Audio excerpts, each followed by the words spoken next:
Tuhan bersamamu. Inilah Injil suci menurut Matius. Pada suatu hari Yesus meninggalkan rumah dan duduk di tepi danau. Maka datanglah orang banyak berbondong-bondong lalu mengerumuni dia. Dan ia mengucapkan banyak hal dalam perumpamaan kepada mereka. Katanya, adalah seorang penabur keluar untuk menabur. Pada waktu ia menabur, sebagian benih itu jatuh di pinggir jalan. Lalu datanglah burung dan memakannya sampai habis. Sebagian jatuh di tanah yang berbatu-batu, yang tidak banyak tanahnya. Lalu benih itu pun segera tumbuh karena tanahnya tipis. Tetapi sesudah matahari terbit, layulah ia dan menjadi kering karena tidak berakar. Sebagian lagi jatuh di tengah semak duri. Lalu makin besarlah semak duri itu dan menghimpitnya sampai mati. Dan sebagian jatuh di tanah yang baik lalu berbuah. Ada yang 100 kali lipat, ada yang 60 kali lipat, ada yang 30 kali lipat. Siapa bertelinga, hendaklah ia mendengar. Demikianlah Injil Tuhan. Saudara sekalian yang terkasih dalam Yesus Kristus, di dalam Injil tadi ditampilkan tentang tanah yang ternyata macam-macam kelasnya, macam-macam kualitasnya, dan yang paling berkelas, yang paling berkualitas adalah tanah yang baik. Hanya tanah yang baik yang bisa menghasilkan buah-buah firman. Dan menarik oleh karena setelah menyampaikan ini, kemudian Yesus mengucapkan kalimat, siapa bertelinga, hendaklah ia mendengar. Yang diharapkan oleh Yesus adalah setelah orang yang bertelinga mendengar bahwa tanah itu ternyata banyak dan kualitasnya tidak sama, janganlah hanya asal menjadi tanah. Jadilah tanah yang berkualitas. Jadilah tanah yang berkelas. Jadilah tanah yang memperlihatkan hidup ini menjadi kesempatan menghasilkan buah-buah firman. Jadi benih yang ditabur itu yang dimaksudkan tidak lain adalah firman. Firman hanya akan berbuah. Firman hanya akan berhasil kalau memang jatuhnya di tanah yang berkelas, jatuhnya di tanah yang baik. Siapa bertelinga hendaklah mendengar.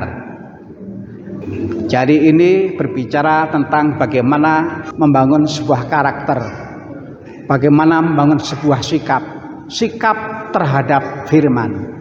Firman harus menghasilkan, firman harus berbuah.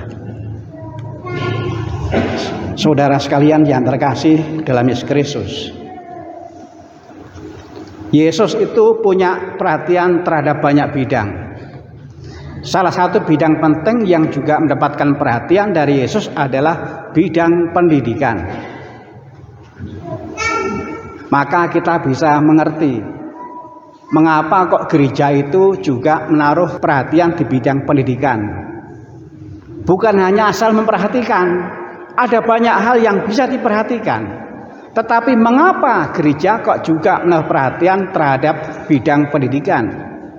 Karena Yesus itu ternyata perhatian terhadap pendidikan itu juga tinggi. Dan ternyata Yesus itu juga hasil dari pendidikan yang baik pula yang dilakukan oleh keluarga Nazaret. Kita akan memasuki tahun ajaran baru. Saya sebut kita oleh karena yang terlibat di dalam tahun ajaran memang bukan hanya anak yang sekolah. Orang tuanya meskipun tidak ikut sekolah itu juga terlibat. Siapapun yang lain, masyarakat gereja, semuanya itu sebenarnya juga punya tanggung jawab untuk ikut terlibat memberi perhatian di bidang pendidikan. Kalau bertolak kepada Injil tadi, maka harapannya adalah ajaran baru dimasuki, bukan hanya supaya anak itu rajin belajar mata pelajaran yang diberikan di sekolah, tapi bagaimana anak-anak itu juga didampingi supaya mereka juga rajin sikap terhadap firman, supaya anak tumbuh, bukan hanya tumbuh kaitannya dengan pelajaran yang diberikan di sekolah, tetapi juga tumbuh sehingga tanahnya itu semakin hari semakin baik, firmannya semakin hari semakin tumbuh dan kemudian menghasilkan berbuah. Sikap anak terhadap firman, bagaimana ini juga masuk sebagai yang diperhatikan di bidang pendidikan. Saya bersyukur karena di mana saya bertugas selalu menemukan ada anak yang rajin membaca firman, ada anak yang rajin membaca kitab suci dimanapun. Dan di paroki ini saya juga menemukan, salah satunya yang saya temukan itu namanya Arum. Kebetulan Pak Arum misa, ini kita nggak janjian, Tuhan yang mempertemukan. Arum itu masih rajin membaca kitab suci ya Bu ya? Masih. Arum bisa ke depan. Boleh ibu dan anaknya maju ke depan Bu. Mau saya interview. Ini nggak ada jeda iklan, nggak ada. Tanpa iklan, jadi terus mengalir. Silahkan Arum, anak cantik, silahkan ke depan sama ibu. Karena rajinnya anak ini membaca kitab suci juga berkat orang tua. Ya, ke sini. Ya, anak cantik pasti bisa menjawab. Arum, saya boleh tanya ya, maskernya boleh dibuka. Nah, hadiahnya nanti minggu depan kalau ingat. Nah, Bu, saya mau tanya dulu Bu. Saya kan pernah ngobrol sama Arum. Saya terkejut waktu saya mau cerita tentang kisah kitab suci, Arum saya sudah tahu. Lalu kemudian saya tanya, coba cerita, ternyata betul. Nah, saya tanya, kenapa kok bisa seperti itu? Saya setiap hari membaca kitab suci. Nah, saya mau tanya, itu betul ya Bu ya? Sampai sekarang Arum ini setiap hari membaca kitab suci. Saya mau tanya ke Ibu, apa yang dilakukan oleh orang tua sehingga anaknya itu kok setiap hari mau membaca kitab suci? Pakai halo-halo Bu. Ya. Setiap hari di waktu yang sama, tiap jam liburan dan 6 sore, kami membaca renungan harian. Renungan harian atau kitab sucinya juga? Kitab sucinya juga. Arum bagian apa? Arum bagian baca kitab sucinya. Nah, Arum, anak cantik, saya mau tanya. Pakai halo-halo, pakai halo-halo.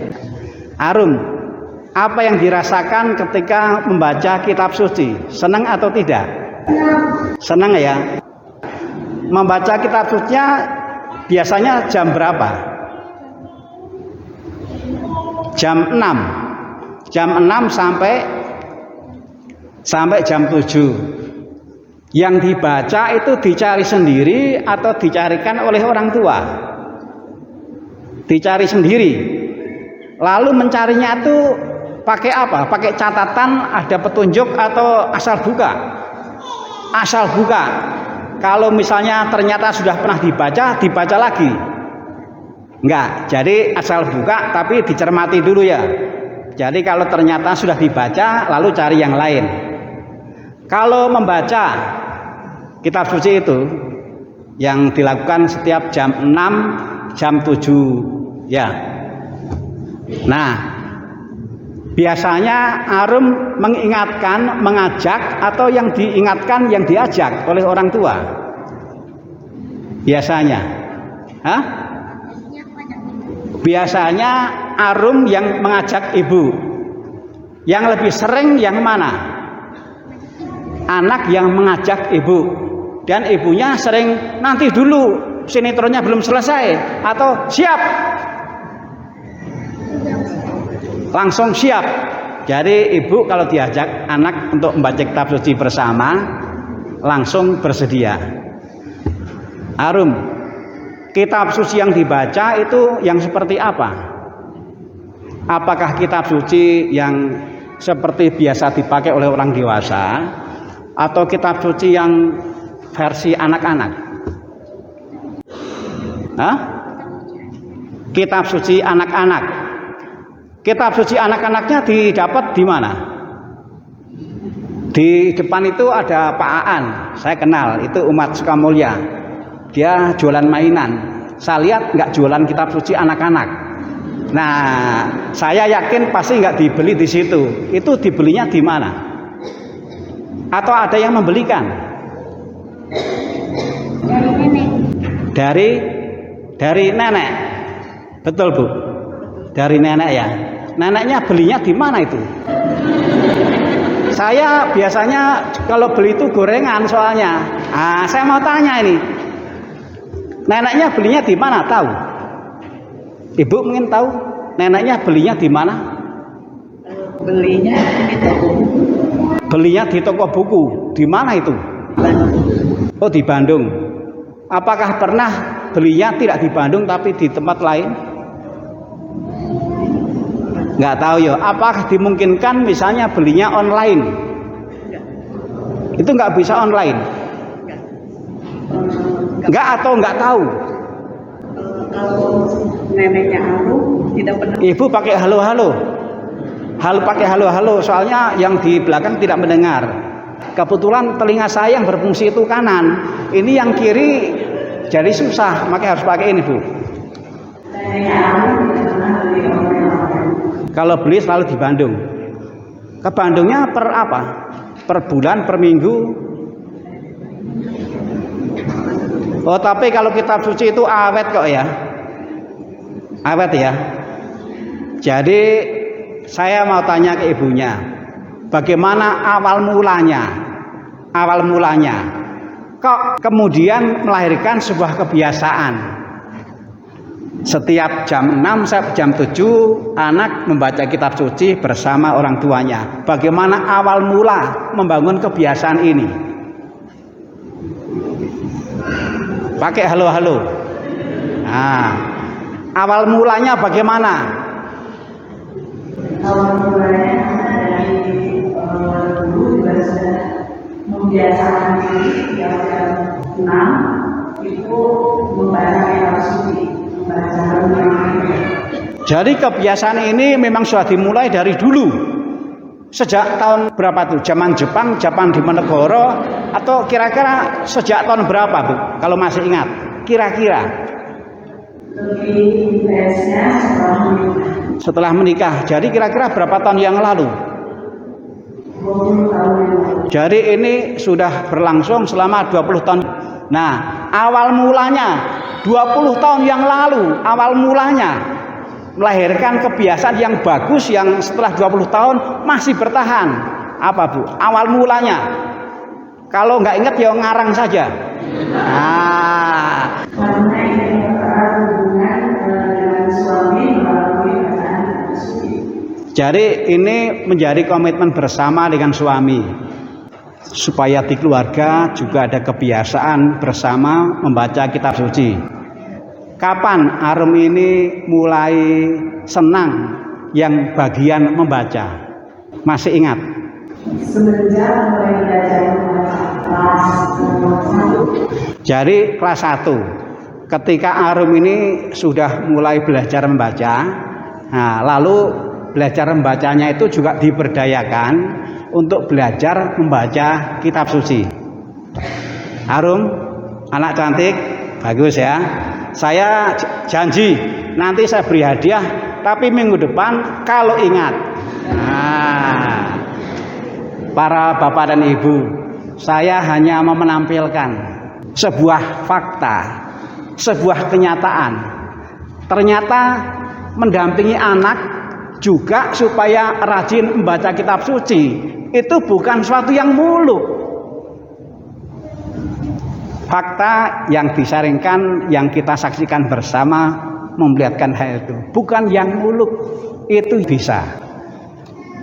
Mudah-mudahan sharing Arum dan orang tua memberi inspirasi. Ini kekayaan gereja yang sangat berarti bagi para umat, supaya dengan semakin tekun membaca kitab suci, lalu tumbuh rasa cintanya, lalu kemudian juga hidup menjadi buah-buah firman. Lektor saja belum tentu, boleh dicek. Lektor saja belum tentu. Ini bukan lektor ya, tapi pembaca sabda Tuhan di rumah. Tepuk tangan untuk Arum. Luar biasa. Sudah, jangan nunggu hadiah karena minggu depan, bukan sekarang. Minggu depan. Ya. Terima kasih para bapak dan ibu. Sekali lagi kita renungkan kalimat Yesus. Siapa yang bertelinga hendaklah mendengar. Dengarlah, ada macam-macam tanah yang kualitasnya berbeda. Jadilah tanah yang baik. Jadikan hidup tanah yang menghasilkan buah-buah firman.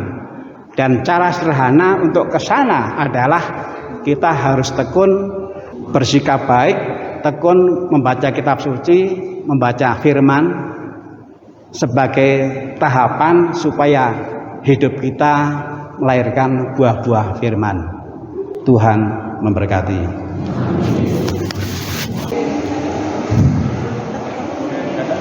Ini kor dari mana sih? Hebat, bagus. Dirigennya terbaik sedunia saya kira.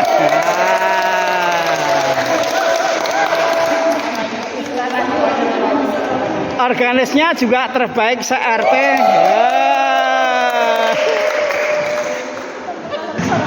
Malam sorangan.